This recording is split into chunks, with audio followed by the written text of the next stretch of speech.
Olá, aqui é a Helga, do canal Desde Espanha. Preocupação entre os exorcistas italianos. E por quê? Vejamos. O próximo beato, José Hernández, um médico venezuelano, é refém da feitiçaria latino-americana.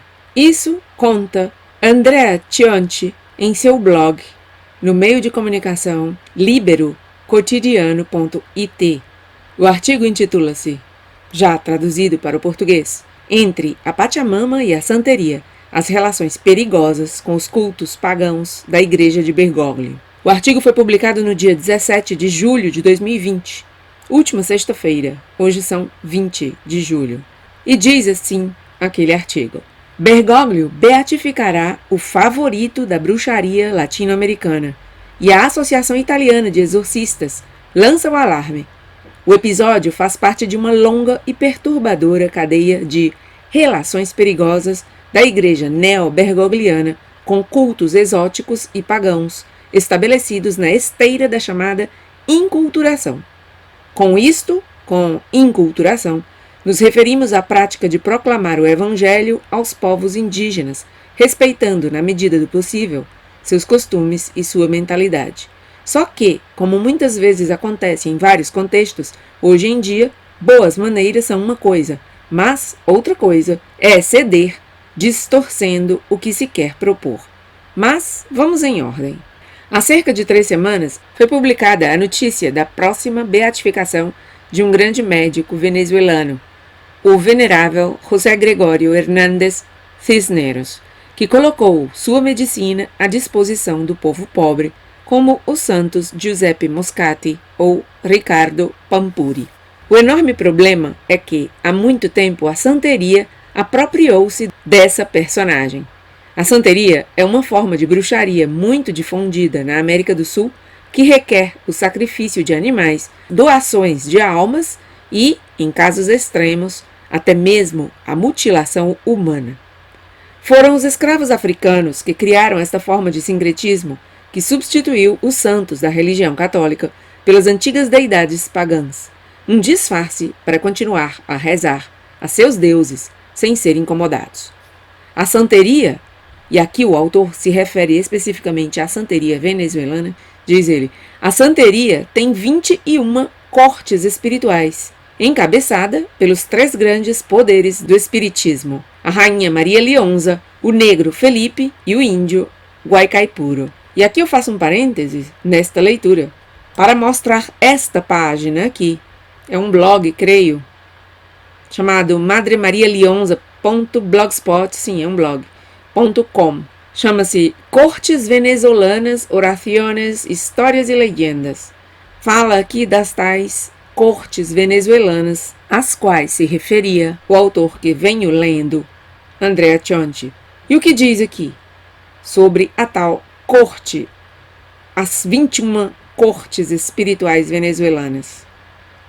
Vejam, a corte celestial, a corte índia venezuelana, a corte negra, a corte venezuelana, o libertadora, corte africana, a corte dos Dom Juan. Aqui está a corte médica. Vejamos o que eles dizem aqui. A corte médica, já temos aqui o retrato do Dr. Hernández. Diz assim, liderada pelo Dr. José Gregorio Hernández, conhecido como El Siervo de Dios. Eles colocaram aqui errado. A pessoa que escreveu não sabe, não escreve muito bem, porque ciervo, como está aqui, é, em português, o veado, o animal. Mas eles querem dizer o servo de Deus, com S em português e também em espanhol, siervo de Dios.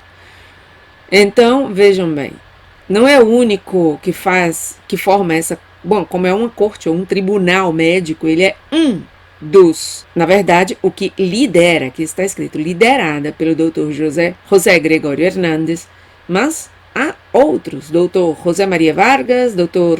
Luiz Razzetti, Doutora Tamara e outros. Ele é como se fosse assim o presidente do tribunal, exatamente esse médico que agora está sendo proposto, cuja beatificação está sendo proposta agora. Voltemos à leitura do artigo. A santeria tem 21 cortes espirituais ou tribunais espirituais encabeçados pelos 3 grandes poderes do espiritismo, a Rainha Maria Leonza, o Negro Felipe e o Índio Guaicaipuro. À frente, diante da corte médica responsável pela saúde, este culto colocou exatamente Hernández. Para conseguir curas, os espíritos desta corte são invocados por xamãs e magos. Em sessões espirituais e rituais, consagram-se a água e o álcool, que serão bebidos pelos pacientes, e lençóis, nos quais eles se embrulham à noite. As pessoas necessitadas, explicam os exorcistas, pensam que o Dr. Hernández realmente intervém para fazer milagres com a permissão de Deus, mas na realidade são os espíritos da corte que realizam as pseudocuras, pedindo ao xamã que lhes dê a alma do paciente em troca, sem que este saiba sequer nada sobre isso. É certo, portanto, que os praticantes do ocultismo instrumentalizarão enormemente a beatificação do Dr. Hernández a fim de confundir ainda mais os católicos da América do Sul, que, enganados, realizarão o espiritismo, sem sabê-lo, acreditando que estão orando a um santo católico. Somente com um grande trabalho de purificação da imagem de Hernández, sua beatificação será um momento de graça para toda a igreja e não de mais tropeços e confusão para as pessoas simples. Termina essa citação aqui dos exorcistas, referindo-se a essa próxima beatificação do Dr. Hernández. Sigo o artigo. Entretanto, o apelo dos padres exorcistas é bastante contrário à orientação atual da igreja. Basta pensar no que já aconteceu com a Pachamama, um caso que causou escândalo entre muitos fiéis, pintado como de costume pelos principais jornais como o clássico enclave de fanáticos tradicionalistas ligados a vestes suntuosas e missa em latim. Na realidade, o protesto veio de pelo menos 100 reconhecidos teólogos, clérigos e estudiosos.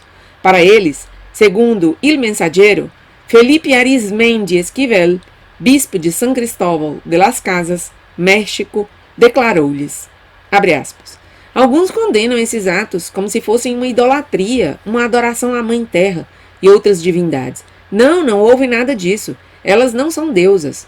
Não houve nenhum culto idólatra. São símbolos das realidades e experiências amazônicas, com motivações não só culturais, mas também religiosas, mas não de adoração, pois isso deve-se somente a Deus. Fecha aspas. E continua Andrea Chonti. Temos certeza disso? A explicação, comparada com alguns dados objetivos, não é totalmente convincente. A Pachamama é ou não um ídolo religioso? Sim, é. As enciclopédias dizem que é uma divindade adorada pelos incas e outros povos que vivem no Planalto Andino, tais como os aimaras e os quechuas. Ela é a deusa da terra e da fertilidade. Um parêntese aqui para dizer que os aimara, esses índios do Planalto Andino, são o povo de Evo Morales, aquele que foi presidente da Bolívia até um dia destes. Sigo a leitura. A Pachamama já foi recebida no Vaticano? Sim, o ídolo foi colocado em frente ao altar-mor de São Pedro e depois levado em procissão pelos bispos à sala do sínodo. Os religiosos adoraram a imagem diante de Bergoglio? Sim, eles o fizeram. Há fotos de um monge prostrado diante da Pachamama e de um ídolo priapista nos jardins do Vaticano. O próprio Bergoglio colocou uma tigela de culto pagão sobre o altar. Outro parêntese aqui para dizer que este canal, desde a Espanha, que acompanhou do primeiro ao último dia o sínodo da Amazônia e que tem 70 vídeos e mais sobre aquele sínodo, em uma playlist facilmente encontrável aí, mostrou este momento, chamado A Memória aqui, por Andrea Chonti em seu artigo, em que o monge prostrou-se diante da Pachamama e de um ídolo priapista nos jardins do Vaticano, naquele dia 4 de outubro de 2019, dia de São Francisco de Assis, por sinal. Sigo a leitura. O ídolo foi entronizado em uma igreja? Sim, foi, em Santa Maria, em Traspontina, E, depois que um jovem austríaco jogou o ídolo no Tibre, outro foi colocado de volta em seu lugar. Também tem um vídeo sobre o tema. Quem quiser, busque na já mencionada playlist. Mas não teria havido nenhuma idolatria, segundo o bispo de São Cristóbal. Tudo bem, cada um tem sua própria ideia. Um fato objetivo, porém, é o giro que a igreja de Bergoglio está dando ao levar Nossa Senhora, Mãe de Jesus, segunda pessoa da Trindade, a uma espécie de personificação da Mãe Terra. Esse processo começou no dia 8 de dezembro de 2015, festa da Imaculada Conceição, com uma série de projeções de animais na fachada de São Pedro, um hino ecológico que pouco tinha a ver com a festa mariana. Resolvi trazer aqui o vídeo daquele momento, no dia 8 de dezembro de 2015. Vou colocar aí agora. Durante 3 horas, em 8 de dezembro, a Basílica de São Pedro foi inundada de imagens de animais e ecossistemas em risco por causa da mudança climática. As imagens projetadas iluminaram a Basílica de São Pedro no dia 8 de dezembro. A exposição foi projetada para aumentar a conscientização sobre a mudança climática e outras questões ambientais. A exposição foi realizada durante mais de 3 horas. Muitas imagens retratavam espécies em perigo e ameaças ao meio ambiente global. Fiquem com o vídeo.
Impressionante, não é?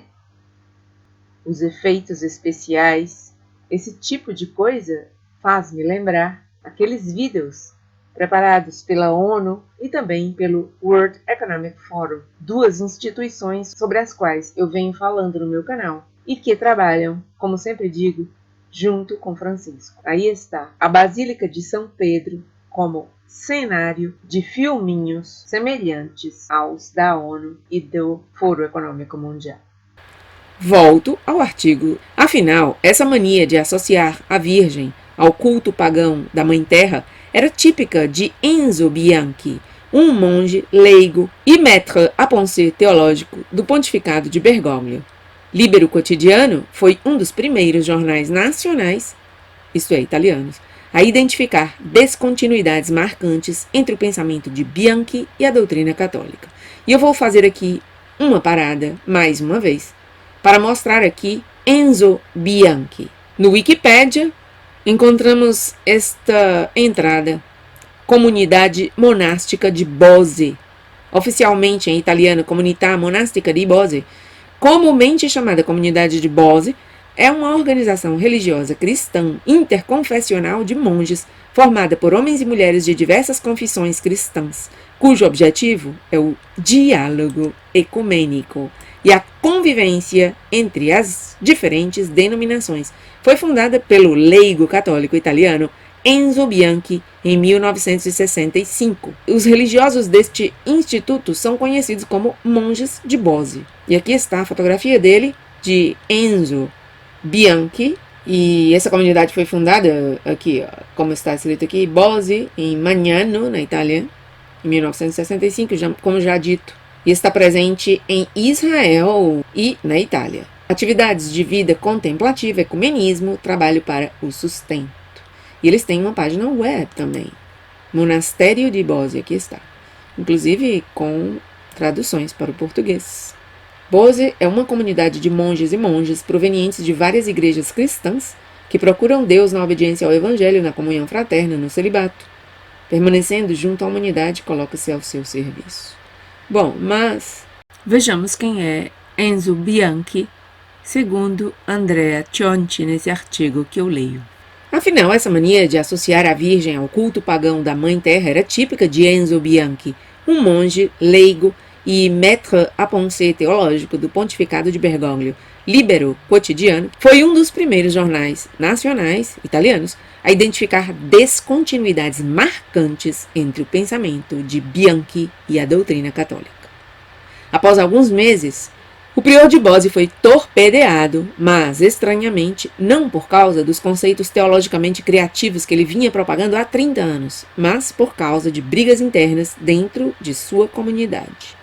Entretanto, muito mais recentemente, há 2 dias, no dia 15 de julho, durante a festa de Santa Rosália, o arcebispo de Palermo, Corrado Lorefice, um homem muito fiel de Bergoglio, que, após ter mudado as palavras de Nossa Senhora de Fátima, recentemente pronunciou-se a favor de Scalfarotto, pronunciou um longo sermão com sotaques de imigração de amicisianos, segundo o qual os italianos são os convidados ingratos, condenados por Dante.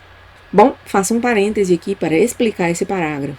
O que houve foi, como ele diz aqui, uma festa, a festa de Santa Rosália, durante a qual o arcebispo de Palermo, Corrado Lorefice, que é um homem fiel de Bergoglio, fez um discurso a favor dos imigrantes. Os italianos estão até a tampa de imigrantes, porque o que está havendo na Itália é uma verdadeira invasão de imigrantes, propiciada inclusive por Bergoglio, que, juntamente com a ONU, quer ver a Europa destruída com uma quantidade de imigrantes que os sistemas europeus de pensão, de saúde, sistema de educação, de moradia, etc., não suportam. Eu já falei sobre isso em algum vídeo anterior. Bom, e veja aqui o que diz Cionti, que esse tal arcebispo Corrado Lorefice chegou a excluir o inferno, mudou as palavras de Nossa Senhora de Fátima na oração, naquele momento,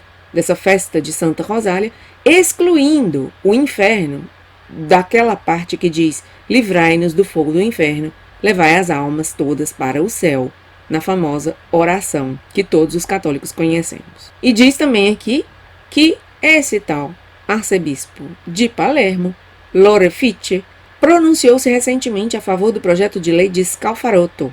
Scalfarotto é um político e ativista italiano comprometido com os direitos LGBT e responsável por um projeto de lei liberticida que favorece, mais uma vez, os LGBT, mas não os italianos. É o que tem acontecido na Itália e tantos outros países europeus. Projetos de lei que favorecem os imigrantes, os LGBT, as feministas e nunca o simples cidadão pagador de impostos. Sigo a leitura do artigo. Entretanto, além desses temas, Lorefice reafirmou, sobretudo, a tendência ecológica também para a Santuzza. Parece que Santuzza é uma referência a Santa Rosália, que estava sendo festejada naquele momento, no dia 15 de julho. Disse ele: Tu, Rosália, viveste naquela caverna no Monte Pellegrino, viveste no meio da natureza e é como se nos chamasses a uma responsabilidade fundamental.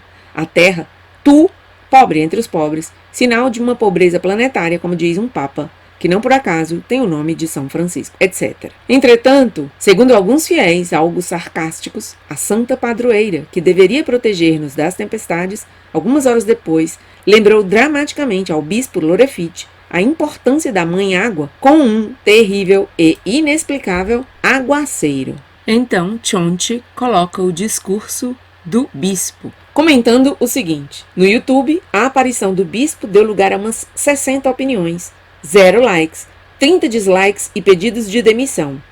Um dos posts dizia: Lorefitte, que vergonha! Santa Rosália olhou para o céu e não para a Mãe Terra ou para os migrantes. Naturalmente, tem 33 minutos, eu não vou fazê-lo rodar aqui, mas basta ver aqui o título do vídeo. Vemos que Chonti se equivocou, não foi dia 15, mas dia 14 de julho, a festa de Santa Rosália, o discurso para a cidade do bispo de Palermo, Dom Corrado Lorefitte. E aqui, vejam, já não se pode mais comentar, foram desativados os comentários. E tampouco quantos likes e quantos dislikes recebeu o vídeo, porque retiraram uma possibilidade e outra, de ver o que foi comentado e de ver o número de likes e dislikes. Continuo a leitura do artigo. Infelizmente, diz Chonti, os acontecimentos recentes não ajudam a refutar essa perspectiva perturbadora. Isso é, a de que o Dr. Hernández de fato venha a ser beatificado por Francisco. Infelizmente, os acontecimentos recentes não ajudam a refutar essa perspectiva perturbadora. Em resumo, digamos que entre as reverências aos povos do fim do mundo, as minimizações da identidade católica, a mistura de contrabando com cultos pagãos obscuros e as tentativas ecologistas animistas, o apelo da Associação Italiana de Exorcistas para evitar que o Beato Hernández continue sendo refém da santeria para enganar pessoas simples com rituais demoníacos, presumivelmente continuará sendo letra morta. Veremos. E assim ele termina esse artigo, que eu achei bastante interessante, porque vemos aqui o perigo, né, daquilo que aconteceu no mês de outubro no Vaticano, toda aquela adoração da Pachamama. E o artigo aqui de Chonti mostra as consequências, né, sequelas, não só daquele momento em outubro de 2019, o sínodo, não só daquele momento do sínodo, como ele deixa muito claro aqui, uma consequência da inculturação, que já vem, na verdade, desde o Concílio Vaticano II. Este concílio que agora está sob debate acerca do qual eu tenho trazido vídeos, mostrando a participação tão importante do arcebispo Carlo Maria Viganò, mais uma vez, na história atual da igreja. Nada mais, até meu próximo vídeo. Se você quer ver mais vídeos como este, siga-me no canal Desde Espanha, no Twitter, @desdehelga, e no Telegram. Também tenho outro canal chamado Limes Germânicos e também, para ele, um canal no Telegram. Deixarei todos os links na descrição deste vídeo. Obrigada.